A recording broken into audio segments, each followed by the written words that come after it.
Okay, welcome to my channel. Now, today's video we are discussing 5 useful things to bring to Japan if you ever think about moving to Japan. So let's dive right on into it. So number 1 is documents. Make sure you bring all of your documents you need for Japan. And if you think there's documents you don't need to bring them anyway. Japan is such a nitpick on paperwork. They love it.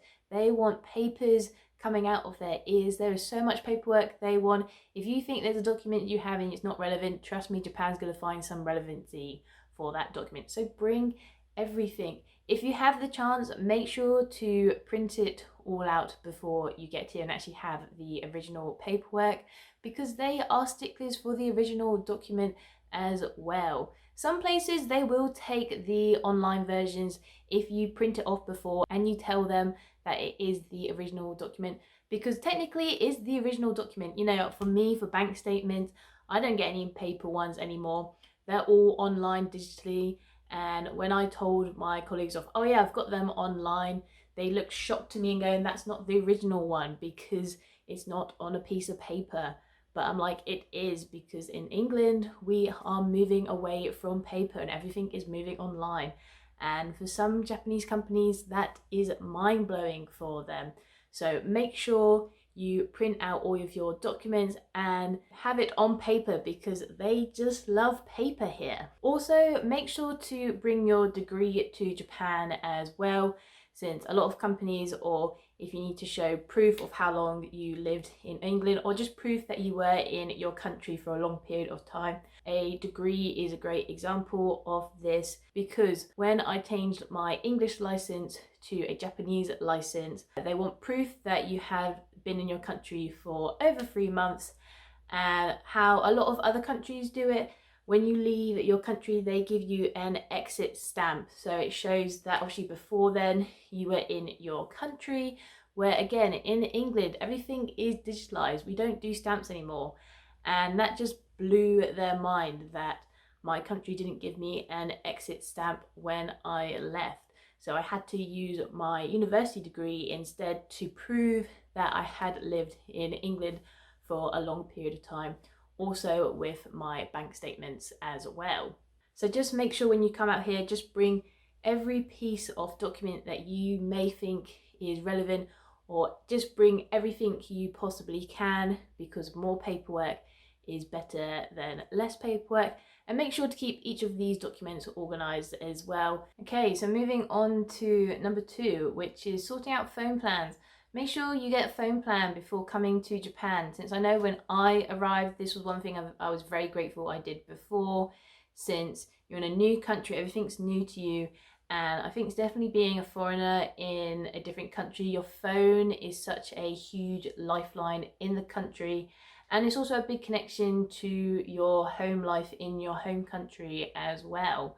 Now, 2 popular ones for foreigners in Japan is either Sakura or mobile. Now for me, I use mobile and I find it fine. I don't think it's the perfect plan out here, but for me it's doing the job, and that's all that really matters. But make sure you have it sorted before you get here. And that was one thing I was very appreciative for mobile, is you can sort it all out before, and they sent me a SIM card and I was ready to go when getting to Japan. All I had to do was just switch the SIM cards.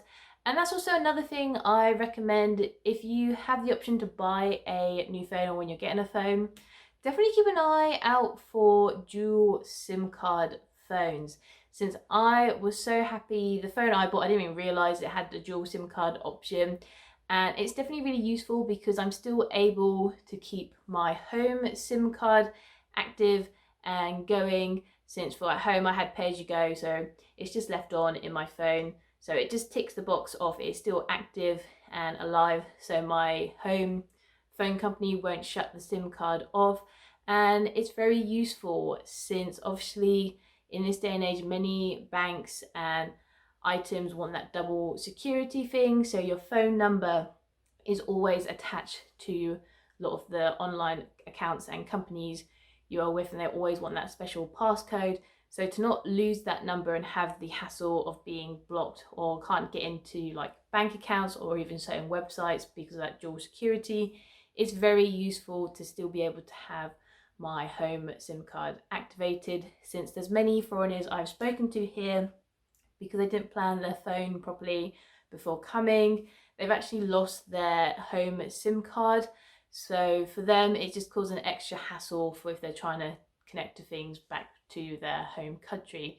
So make sure you sort out your SIM card before, and also make sure you keep your old SIM card alive and find a useful way to keep it. Like for me, I said dual SIM card's very good. What some people do, I know a few Americans out here, they have two phones. They have their Japanese phone and American phone.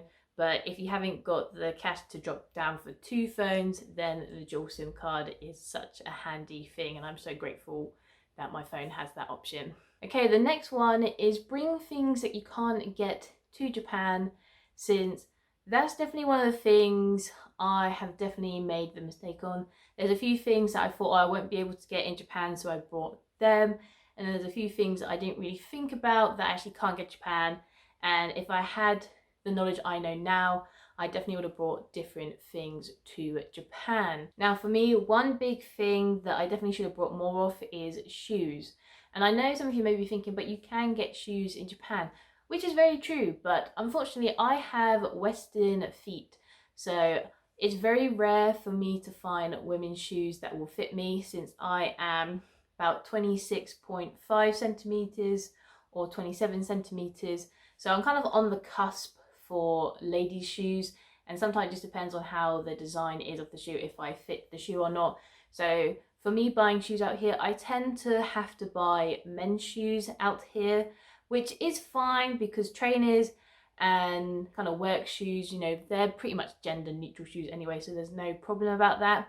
But the one shoe that I definitely want to wear or buy out here is boots. Like, I really miss not being able to buy any boots out here since my feet are too big. So that's definitely one thing I should have brought from home, is some boots. And also clothing. So clothing is a mixed one. So I definitely bought too many clothes to Japan, since I've just heard a lot before that, oh, if you're a slightly larger person in Japan, you are going to struggle to find clothes in Japan, which it can be true, because if you are a certain size, it does get harder. But there are places, if you are a bit bigger, to buy clothes in Japan. Since I've seen in my area and around in Japan, there are a few big Japanese people in Japan, so there are places to buy clothes.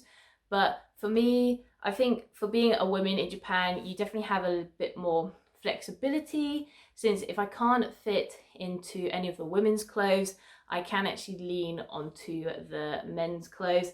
And if especially buying like t-shirts and sort of trousery things, you know, there's many items that can be gender neutral, so there's no problem. A great example is this Snoopy top right here, since this top is actually from the men's section, but again, it's gender neutral, no one's going to notice either way. That's one nice thing if you are a woman moving to Japan. If you do happen to go to a section that you can't fit into the ladies' clothes, you can actually lean into the men's stuff. And I know there's going to be some things that you're going to be, oh, I don't want to wear the men's things, but there's going to be other items that are gender neutral, and there's going to be no issue in wearing those items. But also at the same time, the clothes tend to be a little bit more baggier out here in Japan, since the women and men, they tend to like to wear outfits that are a bit more baggier. So when I actually do go shopping in the women's section, I do tend to be able to fit into most of the clothes, or at least I'm on like the larger section of their scale, but I'm actually fitting into them. I'm glad that I'm not struggling as much as I thought, but I definitely think social media has put more of an emphasis of you're really going to struggle, where I don't think that's necessarily all the case. I think the social media element of you're going to struggle to find clothes in Japan, I think it's more people spiral into where at home you might be a small for t-shirts, but then when you come to Japan, you might be a medium or a large, and then some people will spiral from this. But I guarantee if you put both of those t-shirts together, they will be the same width. And it's just the labeling is different out here. So I think that's what hits people more, is the labeling. And then I think that's what's built the stigma of, if you go to Japan, you're going to struggle to find clothes because, again, the Japanese people are smaller on average. It's also not about width-wise, it's also height. I am 5'6", and in England, I'm kind of classed as average small, but here I'm like tall. I am classed as a tall person here. So that is just one thing to consider, that, you know, a Japanese person is just built smaller compared to a Westerner. And it's very important not to get kind of attached by the label size, because if you put your item compared to some of your items back home, they're going to be the same width. If you're a person where you're going, oh, but I don't know what to bring or what not to bring to Japan, what does Japan have and what does not have for my country, then another great way to find out is just ask people online, you know, go on Reddit or watch the YouTube videos like this. If you have Discord, have a look on any Discord groups about Japan as well. Just do as much research as possible to items, or if you're lucky enough to have any friends in Japan, ask them as well before you come on what things can I get in Japan and what things can't I get in Japan. Because another great example as well is deodorant. Definitely bring as much deodorant as possible from your home country, since Japanese deodorant is very different, and that's mainly because for Japanese people, they don't have the sweat gene, so they don't sweat as much as Westerners. And they are also not a big fan on strong scented deodorant. So it tends to be a lot weaker and non-smelling. So you'll kind of find after wearing their deodorant for 2 hours, you're sweating quite a lot and it's just smelly. And I always have to find I need to like top up throughout the day. So make sure to bring as much deodorant as possible from your home country, since it is much stronger than Japanese deodorant. Also, with being a Westerner living in Japan, you're going to find one of the shops that is very helpful to find clothes very easily is Uniqlo. Uniqlo is going to be your new favourite shop in Japan, since you're going to come back with so many different items and it should be a fairly easy shopping experience. So definitely recommend Uniqlo in Japan. It's very helpful to find lots of different clothes. Also, make sure to get your student finance sorted as well when you come to Japan. Also, the annoying thing with trying to get student finance sorted before is, especially for the UK student finance, is they are just so unhelpful.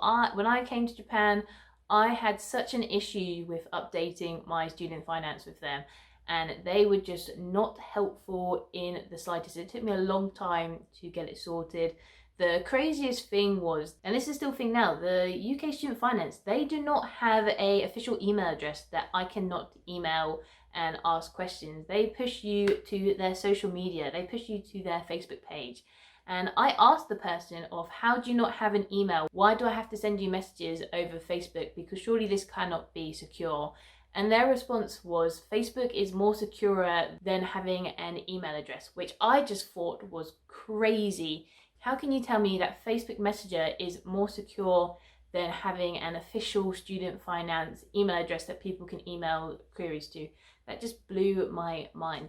But luckily I have got it sorted now, but that's just one thing to be aware of. Try and get it sorted before, but student finance is also not a very helpful company. So again, make sure you try and get all your documents prepped for that and try and get most of it organized before, just to try and save you some hassle. But I also appreciate and understand that that may not be the case, since I had to get some documents while being out here, and I just pray that when you update your student finance that it's going to be a smooth, easy process, since sometimes they can just not be helpful, which is very frustrating. And then my last one is learn Japanese. Obviously the most important one, I would say. The more you can learn about the language before you get here, the more easier your time is going to be in Japan. Obviously, you can come to Japan with limited Japanese. For me, I still have bad Japanese. I would class my level of Japanese is tourist level now. Like, I'm pretty comfortable to travel and ask people questions.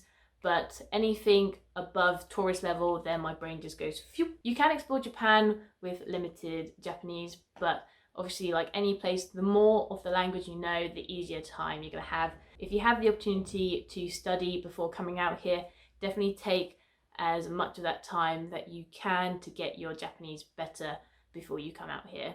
And there you guys have it. Those are some of my useful tips before you move to Japan, or if you're thinking of moving to Japan one day. If there's anything else that you recommend some people should prep for, again, leave it in the comments down below. Let's make this a nice, helpful community video to help people on their journeys.